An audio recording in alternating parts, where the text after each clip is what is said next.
Hello and welcome.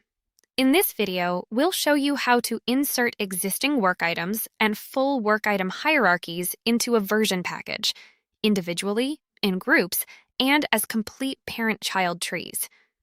Open any existing version package from the Browse page and go to the Result tab. Click the column settings icon in the top right and select Insert Work Items from the side pane. The Insert Work Items pane opens on the right. You have two options to find work items, by query or by searching using an ID or title. Let's use a query. Select a saved query from the dropdown and click Run Query. All matching work items load in the results list below, showing their ID and title. Now let's insert a single work item first. Select it from the results list and drag and drop it into your package at the desired position.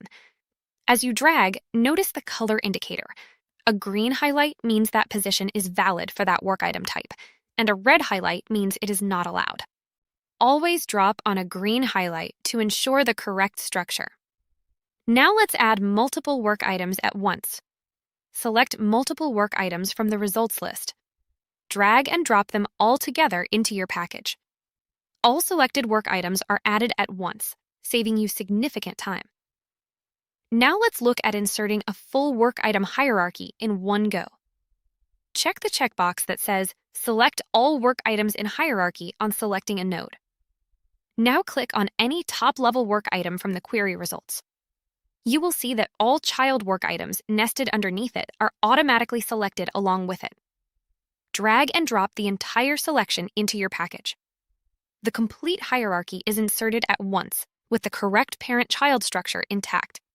This is especially useful when you need to pull an entire sprint or release worth of work items into your package without building the structure manually. Every work item you insert is directly connected to Azure DevOps in real time.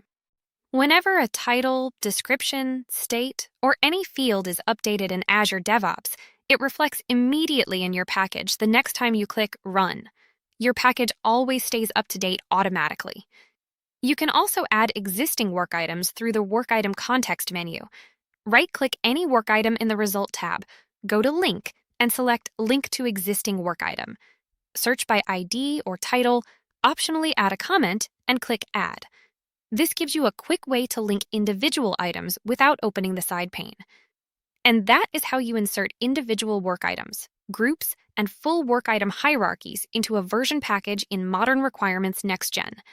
Thanks for watching.